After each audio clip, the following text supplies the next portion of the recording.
Hello everyone. Welcome to Mr. Midnight True Crime Stories. I am here to help you today. I know you use this video to fall asleep. So before that, like the video and subscribe to the channel. Also, where are you from and what time are you watching? Now get comfortable and relax. What if the most dangerous person in a home is the one everyone trusts? What if the neighbor who waves from the porch, the son who volunteers at church, the friend who offers rides home late at night? What if they're hiding something so dark that when the truth finally surfaces, entire communities are left asking how they missed it? Tonight's story isn't about one crime. It's about four separate cases, separated by geography and circumstance, but connected by something far more unsettling. The way violence hides behind normalcy. The way warning signs get dismissed as overreaction. The way systems designed to protect us can become instruments of delay, denial, and devastating failure. These aren't just crimes. They're warnings. They're lessons about control masked as care, about institutions that fail the people they're meant to serve, and about the loved ones who refuse to stay silent even when everyone else looked away. This is a story about Laura Kingsley, who died in a bathtub that told lies. About the Holleridge family, whose son wanted everything and took everything. About Hannah Moore, whose voice was heard too late.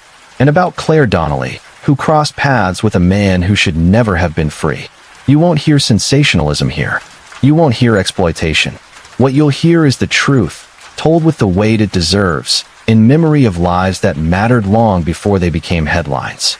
It begins in a home that looked perfect from the outside. Brookhaven Heights was the kind of neighborhood where people still knew their neighbors' names. Tree-lined streets, front porches with rocking chairs, the distant sound of children playing in backyards. It was a place where stability felt permanent, where trust was the default setting. Laura Kingsley fit seamlessly into this world. She was 34 years old, a devoted mother to two young daughters, and a familiar face at school fundraisers and PTA meetings. She had that rare quality of making people feel seen. The kind of woman who remembered birthdays, who always had time to listen, who seemed genuinely interested in the lives of those around her. Her husband, Evan Kingsley, was equally admired. A financial consultant with a downtown firm, he had the kind of charisma that made clients feel confident and neighbors feel comfortable. He coached youth soccer on weekends. He helped elderly residents with yard work. At neighborhood barbecues, he was the one flipping burgers and telling stories that made everyone laugh. From the outside, their marriage looked solid. 15 years together. A beautiful home with a wraparound porch. Two well-adjusted kids. The kind of life people aspire to build. But inside that home, in the quiet moments when doors closed and smiles dropped, a different reality existed. Laura had learned to live small. She had learned that certain questions led to arguments. That checking the bank account without permission meant hours of accusations. That mentioning his late nights at the office triggered coldness that could last for days. Evan controlled the finances completely. Laura had access to a household account, but every purchase beyond groceries required explanation. She'd stopped buying clothes for herself. She'd given up the small luxuries that used to bring her joy, a coffee with friends, a magazine subscription, a new book. Her friends noticed she'd become quieter over the years, more careful with her words, always checking her phone, always slightly on edge. "I'm just tired," she'd say when they asked if everything was okay. "Just busy with the girls." It was easier than explaining what it felt like to live with someone who could flip between charming and cold without warning. Easier than admitting she felt trapped in a life that looked enviable from every angle. But then something shifted. In late spring, Evan created a profile on a dating app. He used a fake name, different photos, images from a work trip where Laura hadn't been present. He listed himself as single, childless, and looking for something serious.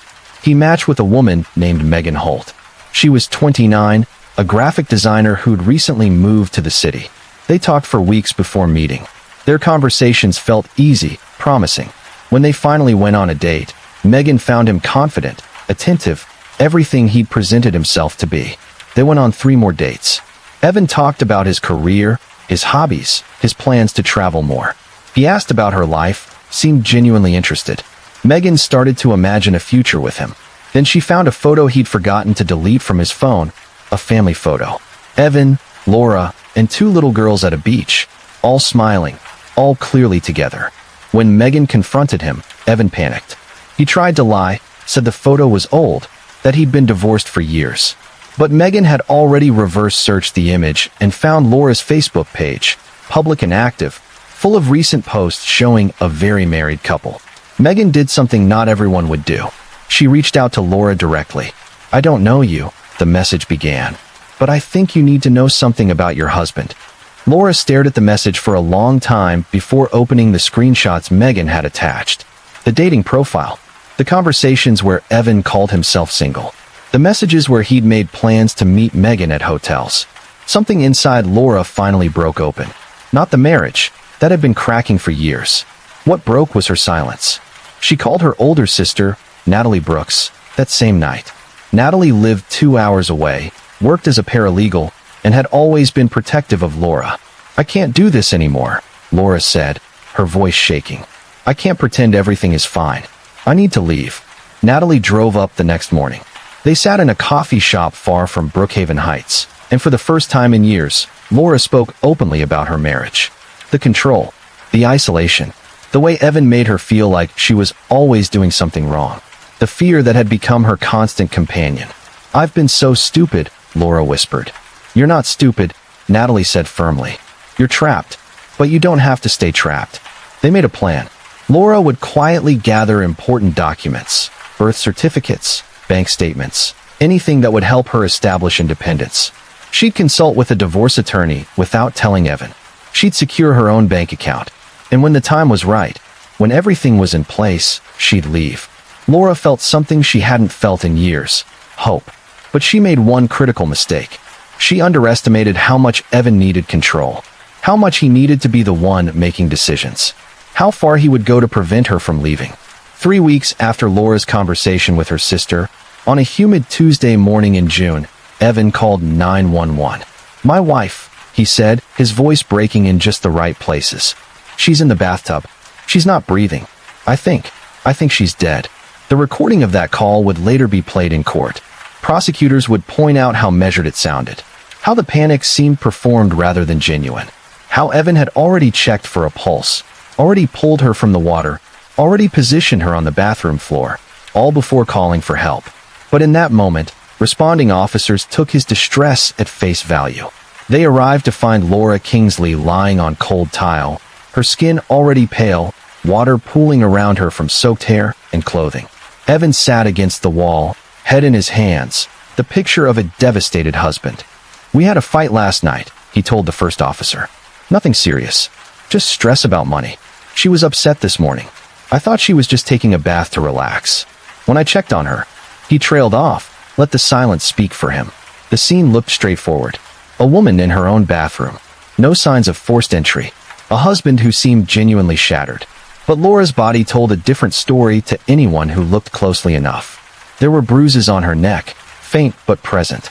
Petechiae, tiny burst blood vessels in her eyes that indicate strangulation. Defensive marks on her forearms. The positioning of her body in the tub wasn't consistent with an accidental drowning. The water level was too low. The angle was wrong. The medical examiner noted these findings but classified the death as inconclusive. Not enough evidence to rule it a homicide. Not enough to rule it accidental either. The case existed in a gray area that benefited exactly one person. Evan played the grieving widower perfectly. He accepted casseroles from neighbors. He cried at the funeral. He spoke beautifully about Laura's kindness, her dedication to their daughters, how lost he felt without her. The life insurance payout came through within weeks. For $100,000. Evan bought a new car a month later. Most people moved on. Tragedy happens. People drown in bathtubs. Accidents occur in the safest places. But Natalie Brooks didn't move on. She'd seen the bruises in the photos taken at the scene. She'd spoken to Laura just days before her death. Her sister hadn't been suicidal. She'd been planning a future. And the timing, 3 weeks after Laura decided to leave, felt too convenient to ignore. Natalie requested copies of the police report, the medical examiner's findings, the scene photographs. What she found made her blood run cold. The bruising around Laura's neck wasn't documented properly. The defensive wounds were noted but dismissed as possibly self-inflicted during panic. The inconsistencies in Evan's timeline weren't questioned. And most damning of all, No one had interviewed Megan Holt, the woman whose message had pushed Laura toward divorce. Natalie hired a private forensic consultant, a retired medical examiner named Dr. Patricia Chun, who'd built a reputation reviewing suspicious death cases. Dr. Chun spent 2 weeks analyzing every photograph, every measurement, every detail from the scene. Her conclusion was unequivocal. This was not an accident, she told Natalie. The bruising pattern is consistent with manual strangulation. The petechiae are classic indicators. The position of the body shows she was moved post-mortem.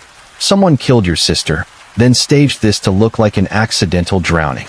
Natalie took this information to the police, then to the district attorney's office, then to local news stations. For months, she hit walls. The case was closed. Resources were limited. Without new evidence, there was no reason to reopen an investigation that had already been ruled inconclusive. But Natalie refused to stop. She created a website documenting the inconsistencies. She contacted domestic violence advocates. She pushed local journalists to dig deeper. She made noise loud enough that ignoring her became harder than listening. 2 years after Laura's death, the case was finally reopened.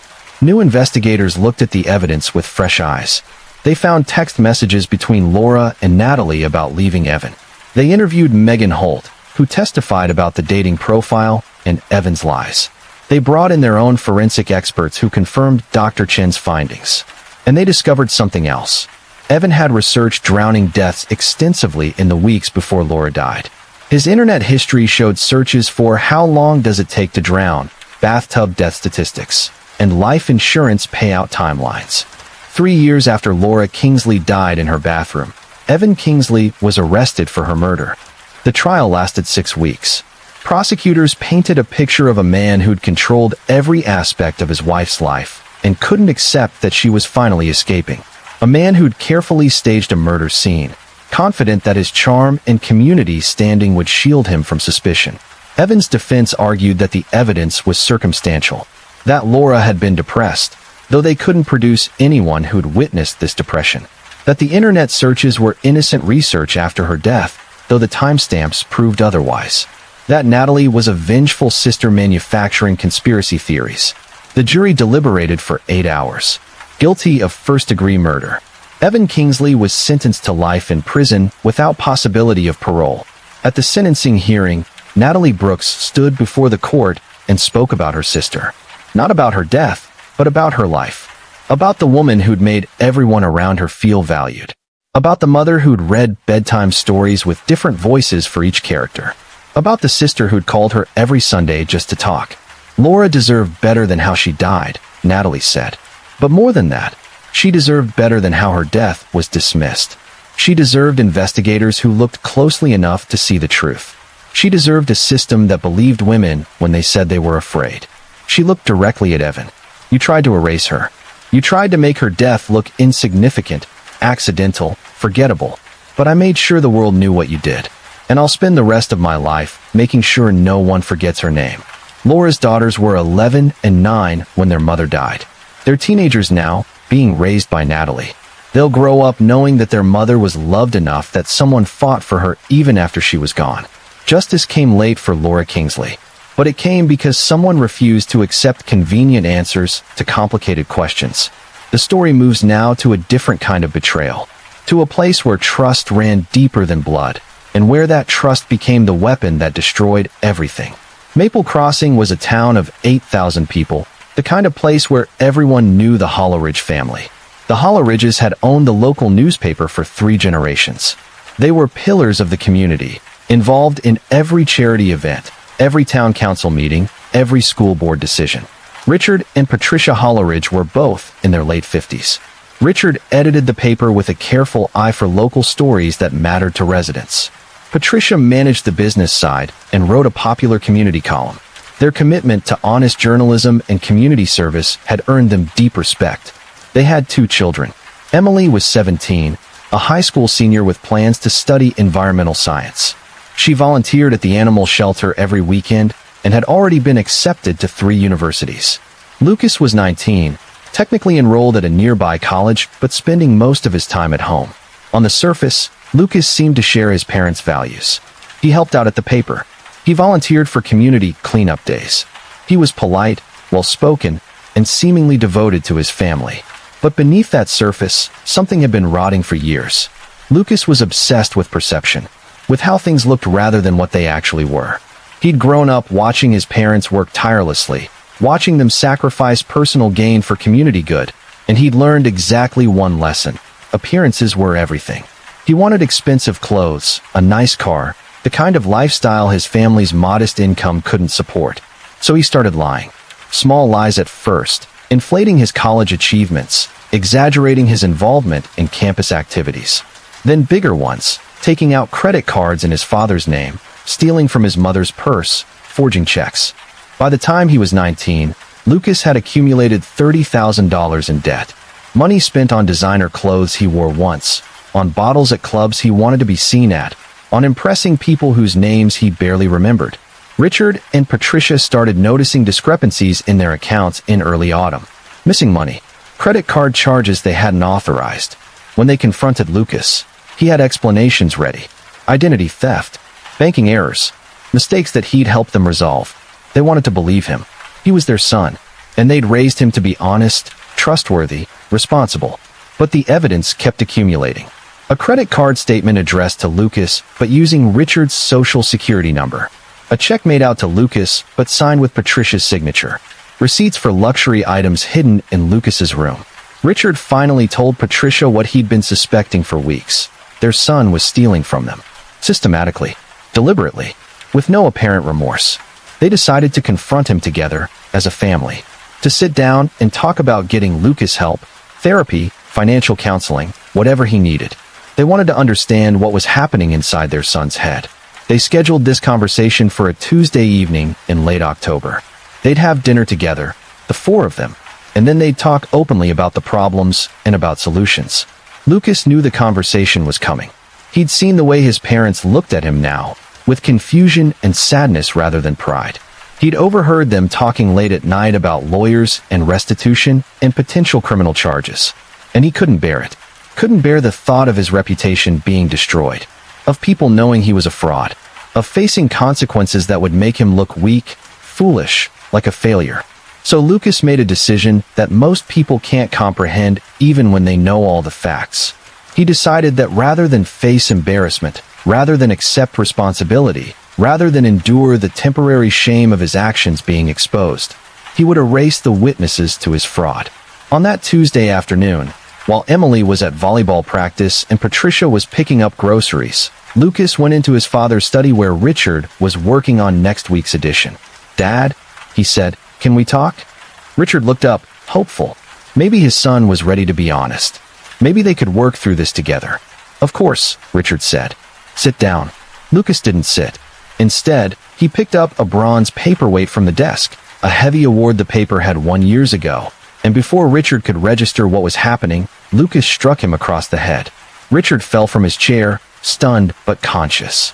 He looked up at his son, confusion and horror mixing in his eyes. "Lucas, what?"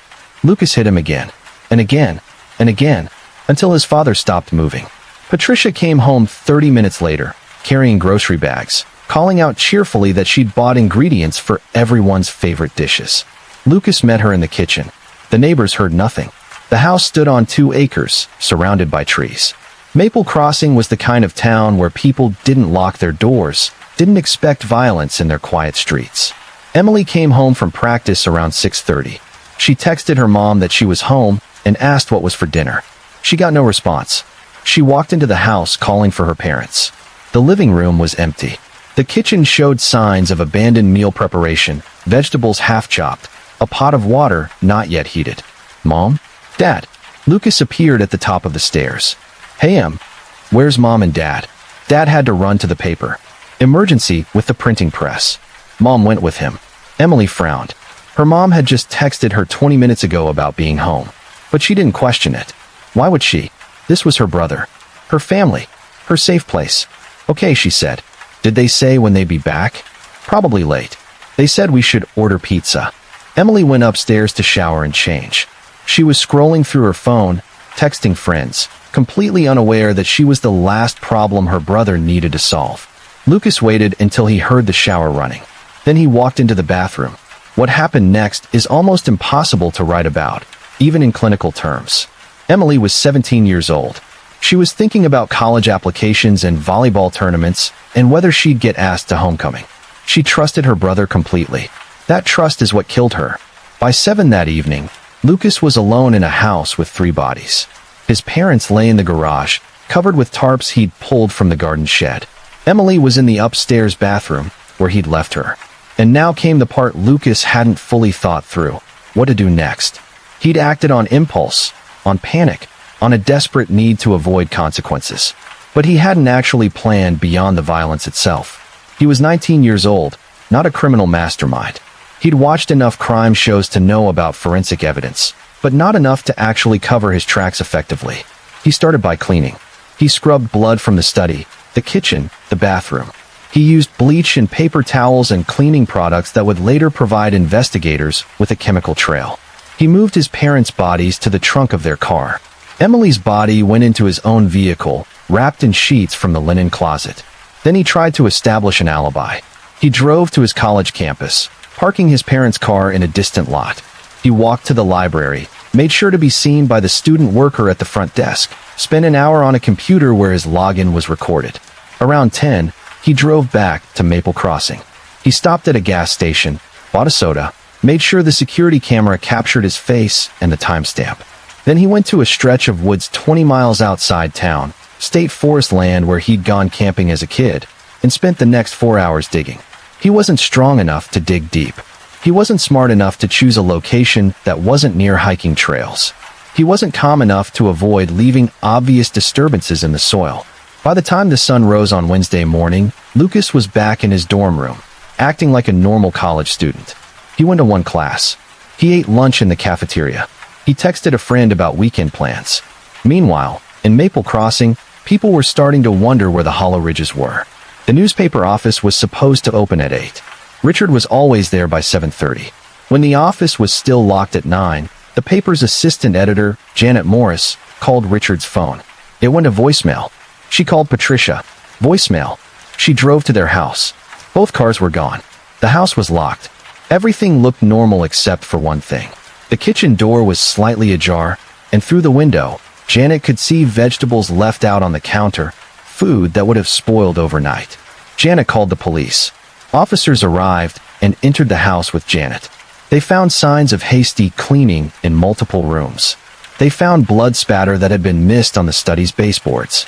They found Emily's backpack in her room, her phone on her bed, her car in the driveway. And in the garage, they found a small pool of blood that no amount of bleach had fully removed. Within hours, the Hollow Ridge disappearance had become a criminal investigation. Within 24 hours, it had become a murder investigation. And within 48 hours, every law enforcement agency in the state was involved. Lucas's alibi quickly fell apart. Yes, he'd been seen at the library, but not during the hours when his family disappeared. The timestamps didn't match. His story had holes large enough to drive through. Police obtained his phone records. His location data showed he'd been at his family's home during the key window, then at the college briefly, then in the state forest for hours in the middle of the night. They brought him in for questioning on Thursday evening. Lucas was calm at first, confident in his story. He said he'd last seen his family on Tuesday morning before leaving for campus. He said he'd been worried when he couldn't reach them Wednesday. He played the concerned son perfectly. Then the detective laid out the phone records, the location data, the timeline that proved Lucas was lying. "Your family is missing, Lucas," the detective said. "We know you were the last person to see them. We know you were home Tuesday night. We know you were in the state forest. So I'm going to ask you one time. Where are they?" Lucas stared at the table for a long moment. Then something in him cracked. Not conscience. His actions had proved he had none, but the realization that his lies hadn't worked, that he hadn't been as clever as he'd thought, that everyone would know what he'd done. "I didn't mean for it to happen this way," he said quietly. The detective leaned forward. "What happened, Lucas?" And Lucas told them. Not everything at first, not the details, but enough. Enough to confirm that Richard, Patricia, and Emily Hollow Ridge were dead. Enough to provide directions to the forest location. Enough to seal his fate. Recovery teams found the bodies early Friday morning. The graves were shallow, barely concealed by leaves and dirt. Wildlife had already discovered them. The news hit Maple Crossing like a bomb. The Holleridges, the family everyone knew, everyone trusted, everyone respected, had been murdered by their own son, in their own home, while going about their ordinary lives. The vigil held that weekend drew over 2,000 people. Teachers who'd taught both Lucas and Emily, neighbors who'd watched the kids grow up, community members who'd read Patricia's column every week for decades. They stood in silence, holding candles, trying to understand something that had no satisfying explanation. Lucas's formal confession came 2 weeks later.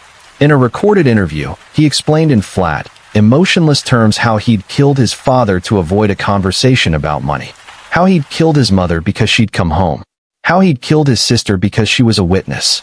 I didn't want them to suffer, he said, as if this somehow mitigated what he'd done. I just wanted it to be over quickly. The detective asking questions had to take a break after that statement, had to step out of the room to compose himself, because Lucas wasn't describing acts of passion or rage. He was describing calculated murders committed simply to avoid embarrassment. The trial was short. Lucas's defense attorney tried to argue diminished capacity, mental illness, anything that might reduce the charges. But psychiatric evaluations showed Lucas was perfectly sane. He understood right from wrong. He'd known exactly what he was doing. The jury took 3 hours to convict him on 3 counts of first-degree murder. At sentencing, the judge asked if Lucas had anything to say. He stood, dressed in an orange jumpsuit that looked nothing like the designer clothes he'd once obsessed over, and said, "I'm sorry for what I did." 5 words. No emotion. No tears. No explanation beyond the one he'd already given. He didn't want to face the consequences of his actions. The judge sentenced him to 3 consecutive life sentences without possibility of parole. Lucas Holleridge, who'd committed murder at 19 to avoid embarrassment, would spend the rest of his life in prison. He's 23 now. He'll never be free. Never have the life of luxury he'd convinced himself he deserved. Never escape the reputation of being the son who killed his entire family over debt. In Maple Crossing, the newspaper his parents built still publishes every week. It's run by Janet Morris and a small staff who've committed to honoring Richard and Patricia's vision of community journalism. Every year on the anniversary of the murders, they run a full-page tribute to the Holleridge family, not focusing on how they died, but on how they lived. Emily's friends created a scholarship in her name for students pursuing environmental science. The animal shelter where she volunteered named a section of their facility after her. Patricia's community column has been archived online, available for anyone who wants to remember her voice, her humor, her dedication to the town she loved. The house where they died has been torn down. The lot sits empty now, surrounded by trees, a quiet space where nothing grows. Lucas writes letters sometimes, to relatives who don't respond. He's tried to frame himself as a victim of circumstance, of mental health struggles that nobody recognized. But the truth is simpler and more disturbing than any excuse. Lucas Holleridge killed 3 people because he valued his image more than their lives. His story stands as a reminder that evil doesn't always announce itself with obvious signs. Sometimes it grows quietly in places we'd never think to look. In entitled thinking, in unchecked privilege, in a total absence of empathy that hides behind a charming smile. The third story begins not with violence, but with words. Messages that appeared on a screen late at night, innocent at first, then increasingly strange, then threatening, then terrifying. This is a story about how technology has created new ways for predators to hunt, and how systems meant to protect us struggle to keep pace with threats they don't fully understand. Hannah Moore was 24 years old and lived in Riverbend Township, a mid-sized community in Lakeview County. She worked as a freelance graphic designer, splitting her time between her apartment and local coffee shops where she'd set up her laptop and lose herself in creative work. Friends described her as trusting and kind, the type of person who assumed the best in others. She'd give directions to lost tourists, help elderly neighbors carry groceries, stop to pet every dog she passed on the street. She had an easy smile and an openness that drew people to her. She was also active on social media, Instagram, Facebook, Twitter, sharing her design work, posting about local art events, connecting with potential clients. Her accounts were public. She believed in being accessible, in building community online. She had no reason to think this openness would nearly cost her everything. The messages started in January. Hannah received a friend request on Facebook from someone named Alex Chun. The profile looked legitimate: mutual friends, local location, interests that aligned with hers. She accepted. Alex sent her a message. "Hey, saw your design work. Really impressive stuff. Would love to chat about a potential project sometime." Hannah responded professionally, thanked him, asked what kind of project he had in mind. The conversation seemed normal. Alex said he was launching a small business and needed logo design. They discussed timelines and rates. Alex was polite, responsive, easy to work with. They arranged to meet at a coffee shop to discuss details. Alex never showed up. When Hannah messaged to ask what happened, the account had been deleted. Weird, she thought, but not alarming. People flaked sometimes. She moved on. Then a week later, she got a message on Instagram from a different account. This one claiming to be a woman named Jennifer Park. The profile showed a young woman in her 20s, pictures of art galleries and design work. Again, it looked real. "Hi Hannah, I saw your work and I think we have really similar styles. Would love to connect."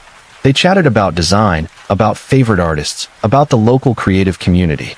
Jennifer seemed genuine, friendly, someone Hannah might actually become friends with. Then Jennifer's messages got personal. She started asking questions about Hannah's daily routine. Where she worked, what coffee shops she frequented, what time she usually went out. Hannah felt the first flutter of unease, but pushed it aside. Maybe Jennifer was just trying to arrange an in-person meeting. Maybe she was socially awkward. Maybe Hannah was being paranoid. Then Jennifer sent a message that made Hannah's blood run cold. "I saw you at Riverside Coffee yesterday. You were wearing that blue jacket. You look even prettier in person." Hannah had been at Riverside Coffee yesterday. She had worn a blue jacket, but she'd never told Jennifer she'd be there. And they'd never met in person. "Have we met?" Hannah typed back. "I don't remember seeing you." "Not yet," came the reply. "But soon." Hannah blocked the account immediately. Her hands were shaking as she did it. This wasn't normal. This wasn't friendly networking. This was something else. She told herself it was over. She'd blocked the account. Whoever this person was, they couldn't reach her anymore. But they found other ways. A new Instagram account popped up, then another Facebook profile, then messages on Twitter. Each time from a different name, a different identity, but all with the same underlying knowledge. This person knew where Hannah lived, where she worked, what her schedule looked like. The messages got more explicit, more threatening. Photographs of her apartment building appeared with captions like "nice place" and "easy access." Photos of her car, photos of her favorite walking route. Hannah went to the police in early February. She brought printouts of the messages, screenshots of the accounts, evidence of the escalating harassment. The officer who took her report was sympathetic but limited in what he could do. "Has this person threatened you directly?" he asked.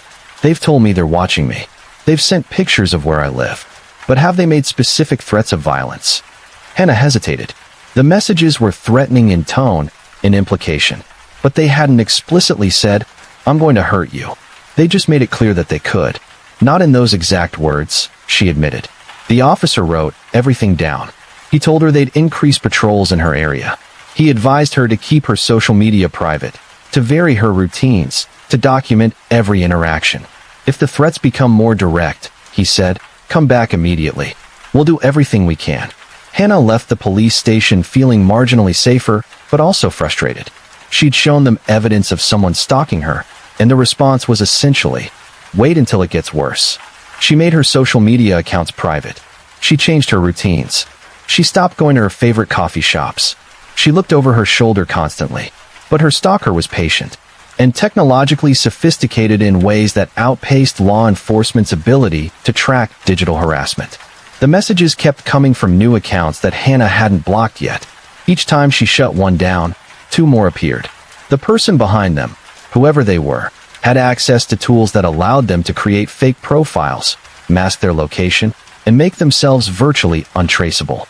In March, Hannah's car tires were slashed while parked outside her apartment. No witnesses, no security footage, just 4 flat tires and a note tucked under her windshield wiper. "You can't hide from me." She went back to the police. They documented the vandalism. They increased patrols again. They told her to consider staying with friends or family for a while.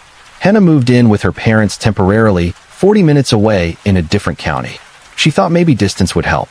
Maybe whoever was doing this couldn't find her there. She was wrong. Messages appeared showing photos of her parents' house. "Nice neighborhood," one said.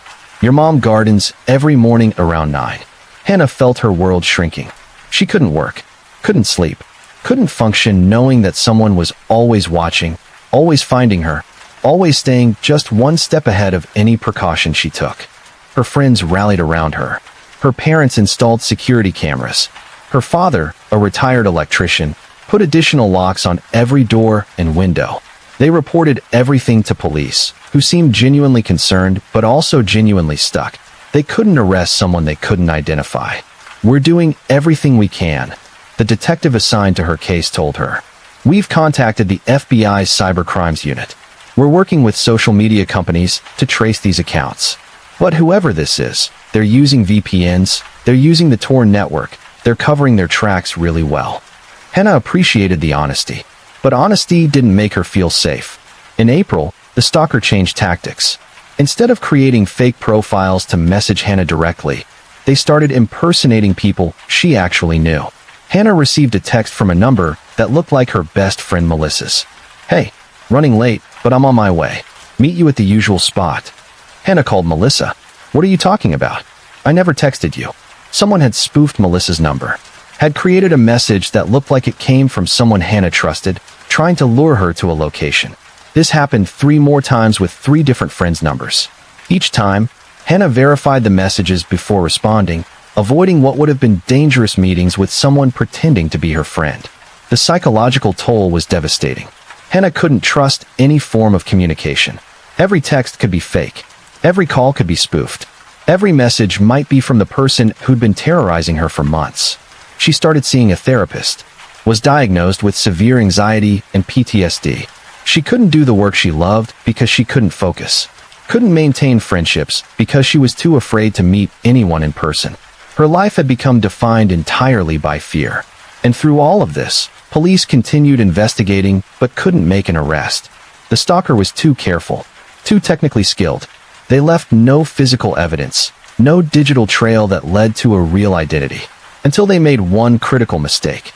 In late April, Hannah received a message on a new platform she'd just joined, a professional networking site she thought might be safe. The message was from an account claiming to be a potential client. "Would love to hire you for a project.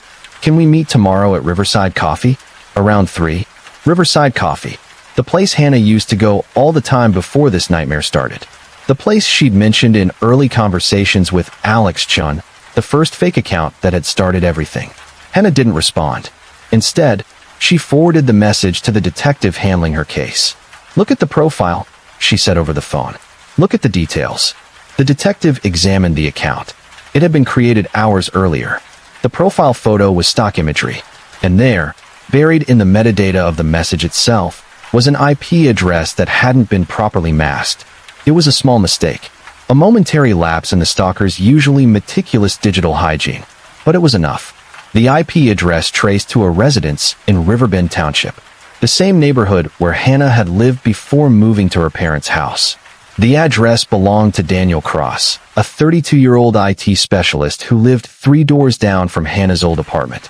Police obtained a warrant and searched Cross's home on April 29th. What they found was a stalker's archive. Multiple computers running virtual machines designed to create fake identities. Folders full of photos of Hannah, some taken from her social media, others taken through windows from across streets, in public places over months of surveillance. They found detailed notes about her schedule, her habits, her friends, her family. They found drafts of messages, variations on threats, experiments in psychological manipulation. And they found something even more disturbing: plans for an abduction. Detailed scenarios about how Cross would approach Hannah, how he'd gain her trust, where he'd take her. He'd been building towards something, escalating from digital harassment to planning physical violence. Daniel Cross was arrested that same day, charged with stalking, harassment, terroristic threats, and attempted kidnapping. During interrogation, Cross showed no remorse. He spoke about Hannah like she was a puzzle he'd been trying to solve, a challenge he'd been working on. He'd started watching her shortly after she moved into the neighborhood, become fixated on her, decided she would eventually recognize their connection. When she hadn't responded to his initial approaches, Approaches Hannah had probably mistaken for friendly neighbor interaction. He'd created the fake accounts. When she'd blocked those, he'd created more. When she'd gone to police, he'd found it amusing. A game. Proof of how clever he was. I just wanted to talk to her, he said, as if months of terror had been simple attempts at conversation. I just wanted her to see how perfect we'd be together. The detective interviewing him had to step away again. Had to remind himself that he was a professional, that his job was to gather evidence, not to react to how deeply disturbing this man's worldview was. Cross was held without bail pending trial.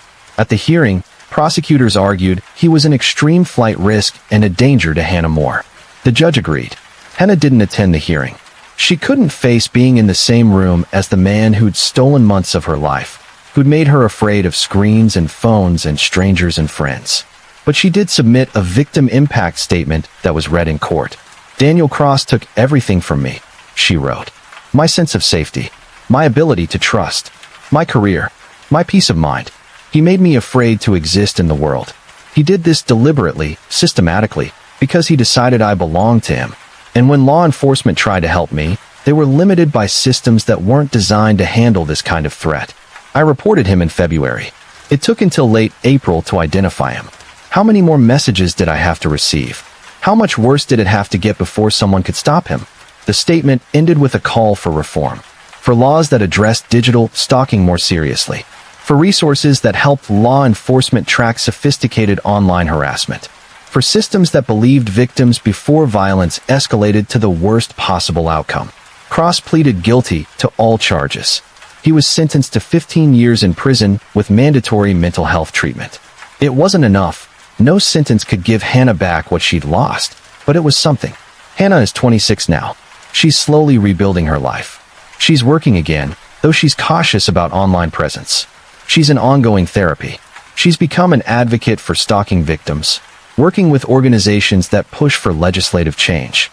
She still looks over her shoulder, still checks the source of every message, still lives with hypervigilance that might never fully fade. But she's alive. And she's fighting to make sure the next person who reports a stalker doesn't have to wait months for action, doesn't have to prove the threat has become physical before anyone intervenes. Her case sparked changes in Lakeview County. Law enforcement now has a dedicated cybercrimes unit. They've partnered with tech companies to expedite the process of tracing digital threats. They've trained officers to take online harassment seriously from the first report. It's progress. It's not perfect. But it's something that came directly from Hannah's refusal to stay silent, even when the system failed her. Now, before we continue with our final case, I want you to take a moment to really think about these stories. Laura, who was killed for wanting freedom. The Holleridge family, murdered by someone they trusted completely. Hannah, who lived in terror for months because technology gave her stalker endless ways to reach her. If these stories matter to you, if you believe they're worth remembering, hit that subscribe button. Leave a comment letting me know which case affected you most. These stories need to be told, and your engagement helps make sure they reach people who need to hear them. The final story takes place across an ocean, in a country with different laws, but the same fundamental problem. What happens when dangerous people are released back into society before they're ready? What happens when systems prioritize rehabilitation over public safety, second chances over hard lessons learned? This is the story of Claire Donnelly and the man who should never have been free. Harbor City sat on the southern coast, a metropolitan area of 2 million people spread across a bay known for its natural beauty. Tourism was the lifeblood of the economy. Beaches, restaurants, a vibrant nightlife scene that attracted visitors from around the world.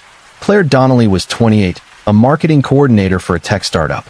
She'd moved to Harbor City 2 years earlier for the job, fallen in love with the ocean views and the energy of city life.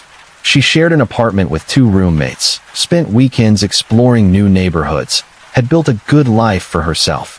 On a Friday evening in late July, Claire's company held a happy hour at a downtown bar. It was casual, co-workers unwinding after a busy week, sharing drinks and conversation.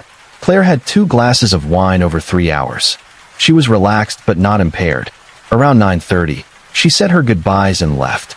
Security footage from the bar showed her walking out alone, checking her phone, heading toward the metro station 2 blocks away. She never made it home. More security cameras captured her walking along the well-lit street. Then, At the corner of 5th and Harbor, a man approached her. They appeared to have a brief conversation. Claire's body language didn't suggest alarm. She was probably just giving directions or responding to an innocuous question. Then they walked together, turning down a side street where cameras didn't reach. Claire's roommates reported her missing Saturday morning when she didn't come home and didn't answer her phone. Her last known location was that corner on 5th and Harbor. Police reviewed the footage immediately. The man who'd approached Claire was visible in 3 different camera angles. Tall, dark jacket, casual posture. He'd been comfortable, confident, not trying to hide his face. Running his image through facial recognition took hours. When the result came back, every officer in the precinct felt a chill. The man was Victor Hale, age 42, a registered violent offender with a history that should have kept him locked up for life. Hale's criminal record was extensive. His first arrest had been at 19 for aggravated assault. He'd served 3 years. Released on parole, he'd reoffended within 6 months. Another assault, this time with sexual components. Sentenced to 8 years, served 5, released again.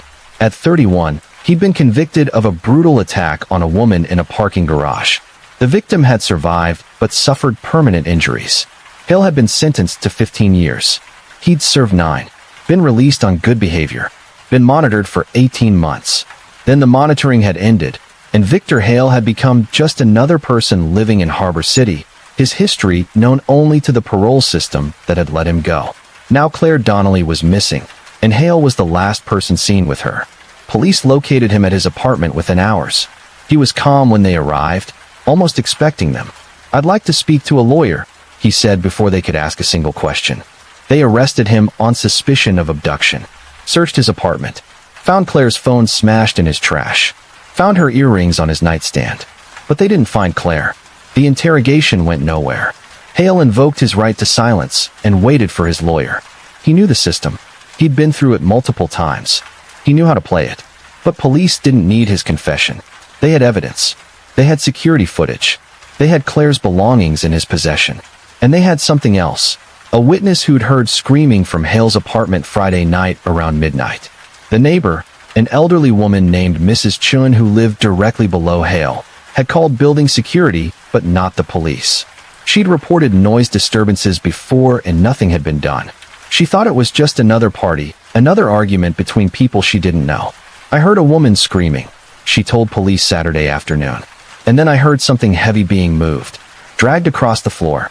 It went on for maybe 10 minutes. Then everything was quiet." Mrs. Chun was 73 years old. She had no reason to lie, and her timeline matched perfectly with when Claire would have been in Hale's apartment. Search teams went out across Harbor City. They checked parks, waterways, abandoned buildings. They searched the areas around Hale's apartment with cadaver dogs. They reviewed traffic cameras for his vehicle leaving the city. On Sunday morning, they found Claire's body in a construction site 6 miles from downtown. She'd been placed in a shallow grave, covered with construction debris. The site had been shut down for the weekend, empty and dark. The autopsy confirmed what everyone already feared. Claire had been sexually assaulted and strangled. Time of death, late Friday night or early Saturday morning. Defensive wounds on her hands suggested she'd fought. Bruising on her neck showed she'd struggled for breath. Victor Hale had done to Claire exactly what he'd done to victims before her. The only difference was that this time, he'd killed her. The public response was immediate and furious. How had this man been free? How had someone with 3 violent convictions, someone who'd proven repeatedly that he was dangerous, been allowed to walk the streets? The parole board that had approved Hale's release came under intense scrutiny. Their decision-making process was reviewed, criticized, torn apart by media and legal experts. The board's defense was that they'd followed procedure. Hale had completed anger management programs. He'd been a model prisoner during his last stint. He'd met all the requirements for parole. The system was designed to give people second chances, third chances, fourth chances. But here's what the system hadn't accounted for. Some people don't change. Some people use prison as an opportunity to learn how to avoid getting caught, not how to stop offending. Victor Hale had been released not because he was rehabilitated, but because he'd learned to tell parole boards exactly what they wanted to hear. Claire's family was devastated. Her mother, father, and younger brother released a statement asking how this could happen in a country that claimed to prioritize public safety. Claire didn't have to die. The statement read, Victor Hale's history told anyone who bothered to look that he was dangerous. He should never have been released. And now our daughter, our sister, is gone. And somewhere, someone is making the same decision that led to her death.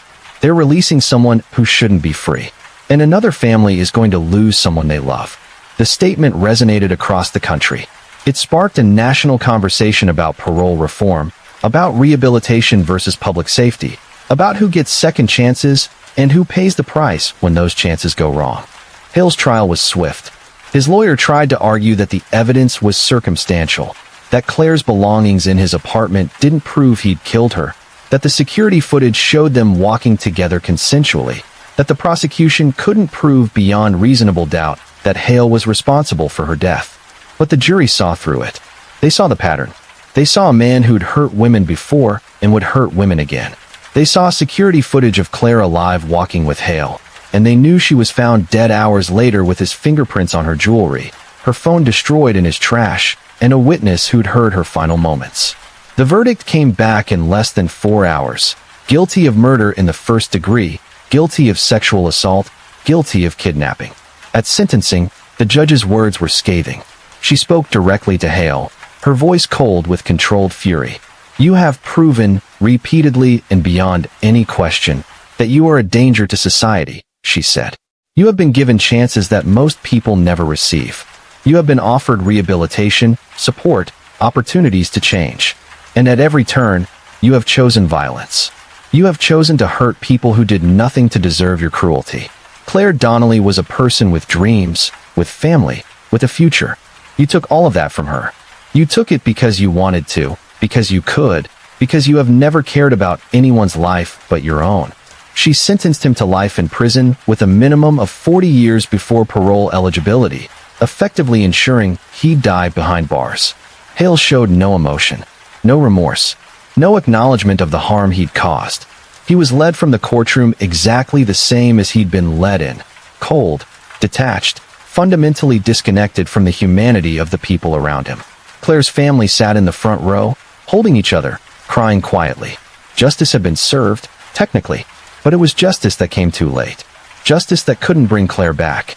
Justice that felt hollow because it should never have been necessary in the first place.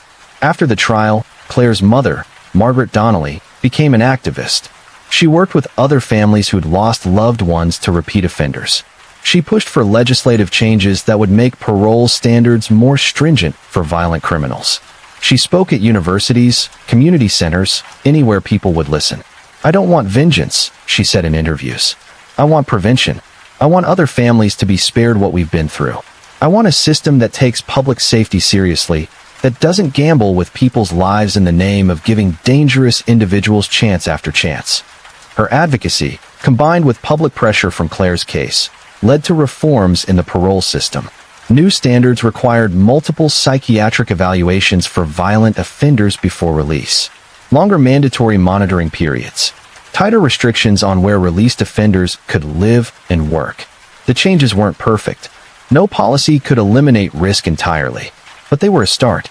They were acknowledgement that the system had failed, and that failure had cost a young woman her life. Claire was buried in her hometown, 200 miles north of Harbor City. Her funeral drew hundreds of people, friends, co-workers, people who'd never met her but had been moved by her story. Her brother gave a eulogy that focused not on her death, but on her life, on her laugh, her ambition, her kindness, on the way she'd made every space she entered feel warmer. Claire wasn't perfect, he said. She was real. She had bad days and good days.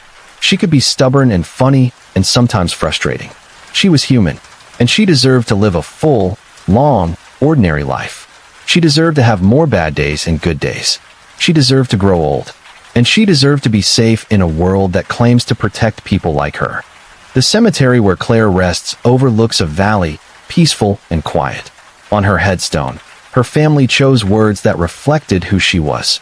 She lived with hope and loved without reservation. Victor Hale will likely die in prison. He'll be 78 before he's even eligible for parole again, and given his history, that parole will almost certainly be denied. He'll spend decades in a cell, isolated from the world he terrorized.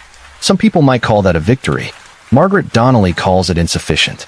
"No sentence can give me my daughter back," she said repeatedly. The only real victory would have been Victor Hale staying in prison where he belonged.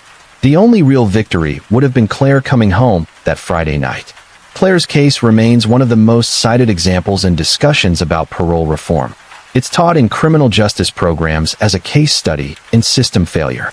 It's referenced in legislative debates about balancing rehabilitation with public safety. And every year on the anniversary of her death, hundreds of people gather at Harbor City's waterfront for a vigil. They light candles, they share stories, they call out the names of others lost to preventable violence. Because Claire's story, and Laura's, and the Holleridge families, and Hannah's, aren't just stories. They're warnings. They're lessons. They're calls to pay attention, to believe people when they say they're afraid, to fix systems that fail before they fail again. Now we arrive at the part where we step back and look at what connects these four stories. Because they weren't random. They weren't just four crimes chosen for shock value or entertainment. They were chosen because they illustrate something crucial about how violence happens, how it hides, and how it persists when we fail to recognize the patterns. Let's start with Laura Kingsley, a woman who seemed to have everything: a home, a family, a place in her community. But beneath that surface, she was trapped in a relationship defined by control. Financial control, emotional control, the kind of control that slowly erodes a person's sense of agency until leaving feels impossible. Evan Kingsley didn't hit Laura. He didn't leave visible bruises before the ones that killed her. He controlled her through more subtle means, through money, through isolation, through making her feel like she was always one step away from doing something wrong. This is how coercive control works. It doesn't always look like violence from the outside. Sometimes it looks like a husband who's just very involved in household finances. Like a spouse who just has strong opinions about how time should be spent. Like someone who's protective rather than possessive. Until it escalates. Until the person being controlled tries to escape. And then the control reveals itself for what it always was. Violence waiting for an excuse. Laura's case also shows us how systems fail to recognize domestic violence when it doesn't fit obvious patterns.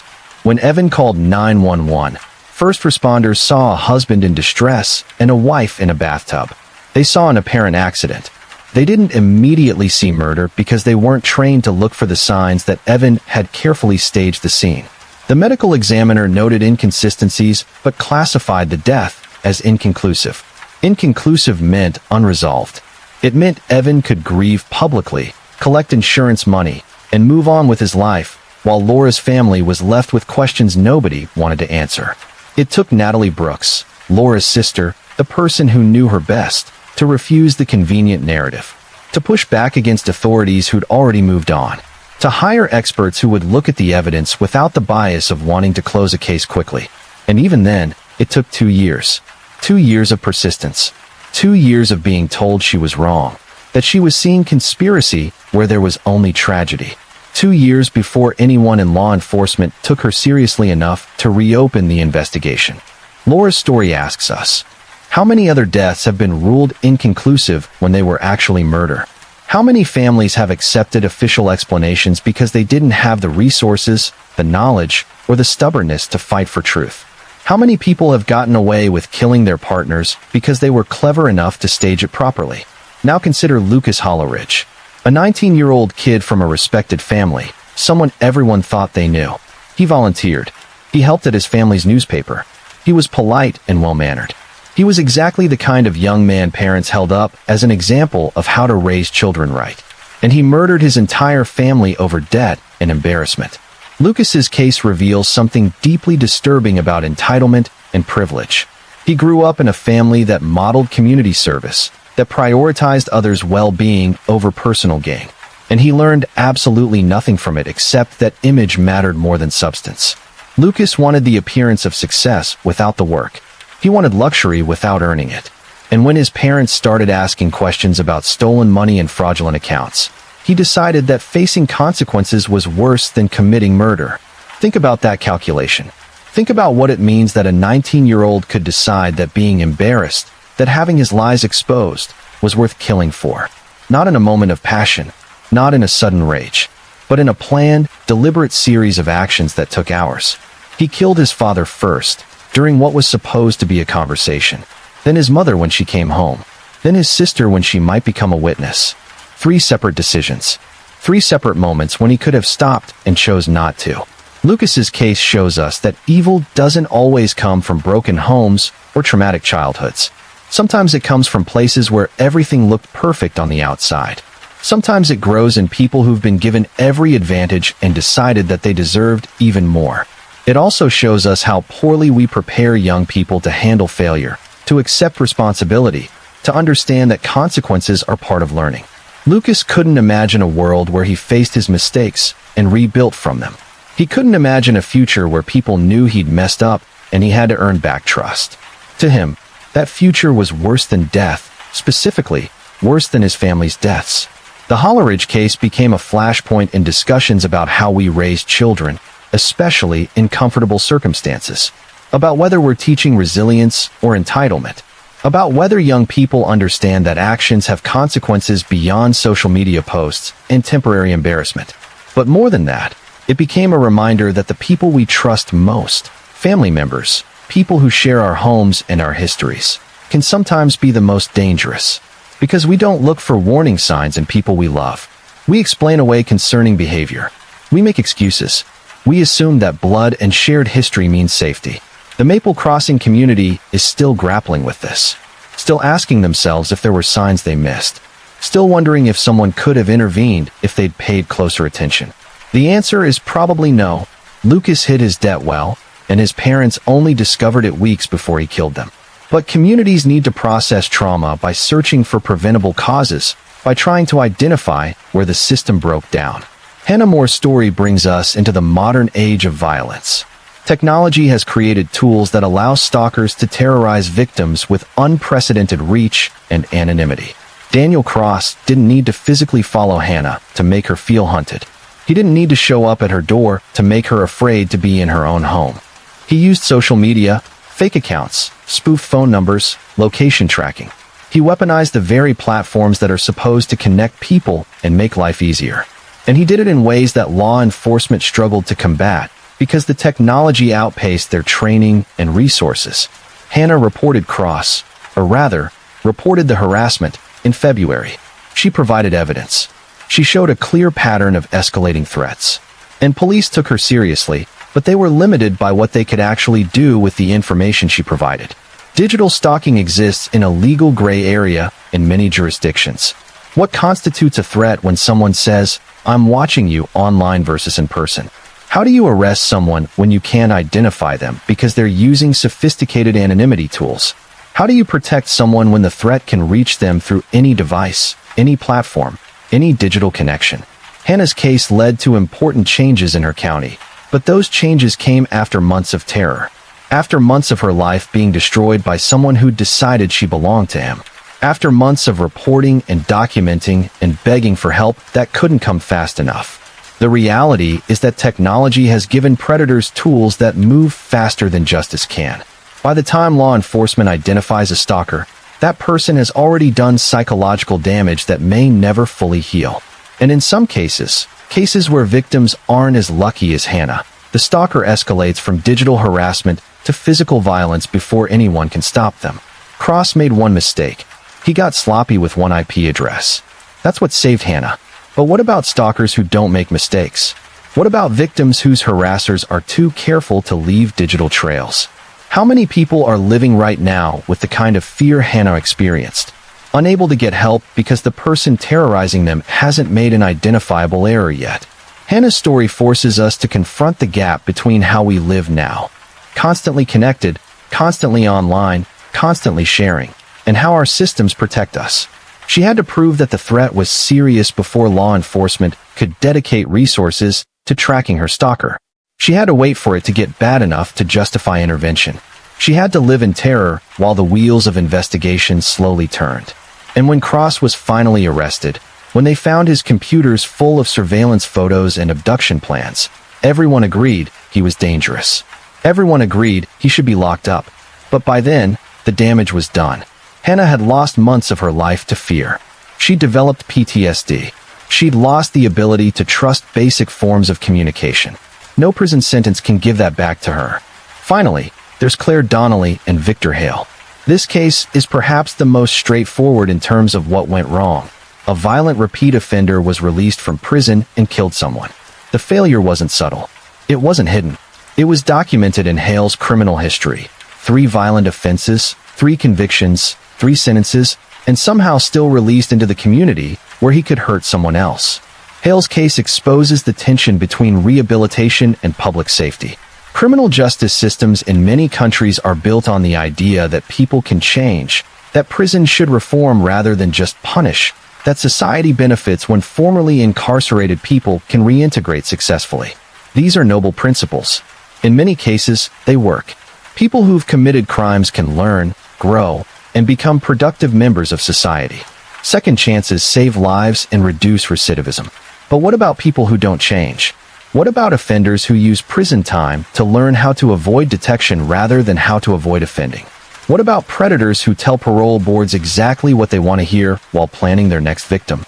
Victor Hale completed anger management. He was a model prisoner. He met every requirement for parole. On paper, he looked like a success story, someone who'd learned from his mistakes and deserved another chance. But his pattern told a different story. 3 separate convictions for progressively worse violence. 3 victims who survived but carried permanent scars. And then Claire, who didn't survive at all. The parole board that released Hale followed procedure. They made a decision based on behavior in a controlled environment. They gave him the benefit of the doubt because the system told them that was the right thing to do. And Claire paid the price. Her case sparked outrage because the failure was so clear. This wasn't a subtle mistake or a difficult judgment call.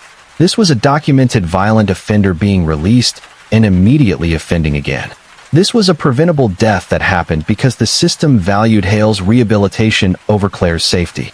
The reforms that came from Claire's death, stricter parole standards, longer monitoring, mandatory psychiatric evaluations, are steps in the right direction.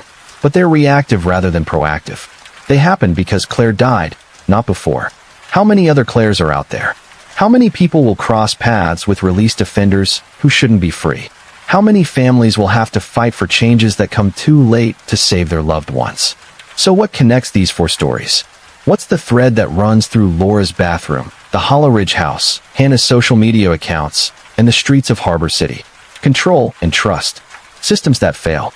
And the people who refuse to stay silent when everyone else wants to move on. Laura was controlled by someone who used her trust against her. The Hollow Ridge family trusted their son completely. Hannah trusted that reporting her stalker would lead to protection. Claire trusted that walking home from a work event was safe because surely violent predators weren't just wandering downtown streets. All 4 were betrayed by that trust. And all 4 were failed by systems that should have protected them. Law enforcement missed signs in Laura's death, didn't investigate thoroughly enough until her sister forced them to look again. Police couldn't stop Daniel Cross until he made a technical mistake, couldn't protect Hannah even when she'd done everything right. The parole board released Victor Hale despite overwhelming evidence that he remained dangerous. And Lucas Hollowridge lived in a community that had no framework for recognizing that family members could be threats to each other. These aren't just individual failures. They're systemic problems that repeat across cases, across jurisdictions, across types of violence. We don't train first responders well enough to recognize staged crime scenes. We don't give law enforcement adequate resources to combat digital harassment. We don't balance rehabilitation with public safety effectively. And we don't teach communities to look for warning signs in people who seem normal, who fit in, who do everything right on the surface. But here's what else connects these stories. The people who fought back against official explanations that didn't add up. Natalie Brooks, who wouldn't accept that her sister drowned accidentally in a bathtub, who pushed and researched and hired experts and made enough noise that authorities had to listen. Hannah Moore, who documented everything, who kept reporting even when it felt futile, who survived because she verified messages and didn't fall for spoof contacts. Margaret Donnelly, who turned her grief into activism, who fought for policy changes so that other families wouldn't lose what she lost. And the people of Maple Crossing, who demanded accountability, who refused to let Lucas Hollowridge's crimes be minimized or explained away as a mental health crisis rather than deliberate murder. These are the people who force justice when justice doesn't come naturally, who insist that victims be remembered as people rather than statistics. Who makes systems better by pointing out exactly where and how they failed? This is what tonight's story has been about, ultimately. Not the violence itself, but the refusal to let violence have the final word. Not the failures, but the people who wouldn't stop fighting even when fighting seemed pointless. Laura Kingsley was a devoted mother and a trusted friend. She died in a staged accident, but she's remembered because someone loved her enough to demand truth. Richard, Patricia, and Emily Holleridge built a newspaper that served their community with integrity. They died in their own home, but their legacy continues because people refuse to let their work disappear. Hannah More is a talented designer and a kind person. She suffered months of terror, but she survived and now helps others facing similar threats. Claire Donnelly was a young professional with plans and dreams and a family who loved her. She died on a random Friday night, but her death sparked changes that may save others. These 4 stories span different places, different circumstances, different types of violence. But they share one final element. They matter because people made them matter. Because someone cared enough to remember the victims as more than headlines. Because someone fought to make sure justice came, even late, even imperfectly. And that's the lesson to take from tonight. Not fear. Fear paralyzes and helps no one. But awareness. Attention. The willingness to look closely at things that don't add up. The courage to speak up when something feels wrong. The persistence to keep pushing when systems fail the first time. If someone you know says they're being controlled by a partner, believe them. If someone reports harassment, take it seriously from the first report, not the 10th. If someone has a history of violence, don't assume they've changed just because they've learned to say the right things. And if something about a death doesn't make sense, don't accept convenient explanations just because they're easier than asking hard questions. These stories exist in the gap between how we want the world to work and how it actually does. They're reminders that safety isn't guaranteed, that trust can be weaponized, that systems built to protect us can fail catastrophically. But they're also reminders that individuals matter, that one person refusing to stay silent can change outcomes. That justice delayed isn't the same as justice denied if someone keeps demanding it. Laura Kingsley, Richard Holleridge, Patricia Holleridge, Emily Holleridge, Hannah More, Claire Donnelly. Say their names. Remember their stories. Let them be more than victims. Let them be catalysts for change, for awareness, for better responses when the next person needs help. Because there will be a next person. There will be more cases that test whether we've learned from these failures. More families who need systems to work. More moments when someone has to decide whether to speak up or stay silent. The question is whether we'll be ready. Whether we'll have done the work of fixing the gaps, training the responders, updating the laws, believing the victims. Whether we'll have learned that prevention is worth more than perfect prosecution after the fact. These stories aren't entertainment. They're education. They're warnings wrapped in tragedy, lessons written in loss. And they're not over. Not as long as someone remembers them, shares them, learns from them. Justice didn't come quickly for Laura, for the Holleridges, for Hannah, or for Claire. But it came because someone refused to stop asking questions. Someone refused to accept that violence gets to win just because it hides well or moves fast or looks respectable. That persistence, that refusal to forget, is what turns tragedy into meaning. That's what makes these stories worth telling. If you've stayed with me through all 4 cases, if these stories have affected you, if you believe they matter, I need you to do something. Hit that subscribe button. This channel exists to tell stories that need to be told, to give voices to victims who deserve to be remembered. Your subscription, your comment, your engagement, it all helps make sure these stories reach the people who need to hear them. Tell me in the comments which case stayed with you most. Tell me what you learned. Tell me if you know someone who needs to hear about Natalie's persistence, or Hannah's survival, or Margaret's activism. And if you or someone you know is in a situation like the ones we've discussed tonight, if you're being controlled, being harassed, being threatened, please reach out for help. There are resources available. There are people who believe you. There are systems that, despite their flaws, still work sometimes. Don't wait for it to get worse. Don't assume it will resolve itself. Don't let fear keep you silent. The people in tonight's stories didn't get that chance. They didn't get to escape before it was too late. But you do. And if you're watching this, if you're hearing this message, take it as a sign to act now rather than hope it gets better. These stories end here, but their lessons continue. They continue every time someone recognizes coercive control and offers help. Every time law enforcement takes a stalking report seriously from the first complaint. Every time a parole board prioritizes public safety over convenient rehabilitation narratives. Every time a community looks closely enough to see warning signs in people who seem perfectly normal. They continue every time someone refuses to stay silent. Thank you for listening. Thank you for bearing witness to these stories. Thank you for caring enough about Laura, the Hollow Ridges, Hannah, and Claire to hear their names and remember what happened to them. Justice doesn't always arrive on time, but it arrives because someone refuses to forget. Now get some rest. Let these stories settle. And tomorrow, when you wake up, carry their lessons with you. Be the person who asks questions. Be the person who believes victims. Be the person who refuses to accept that violence is just something that happens. Be the person who makes the system work better by demanding that it does. Good night, everyone. Sleep well. And remember, the most dangerous person is often the one everyone trusts. Stay aware, stay safe, and never stop asking questions when something doesn't feel right. Until next time, this is Mr. Midnight True Crime Stories, reminding you that every story we tell, every name we remember, every lesson we learn, it all matters. It all makes a difference. Thank you, and good night.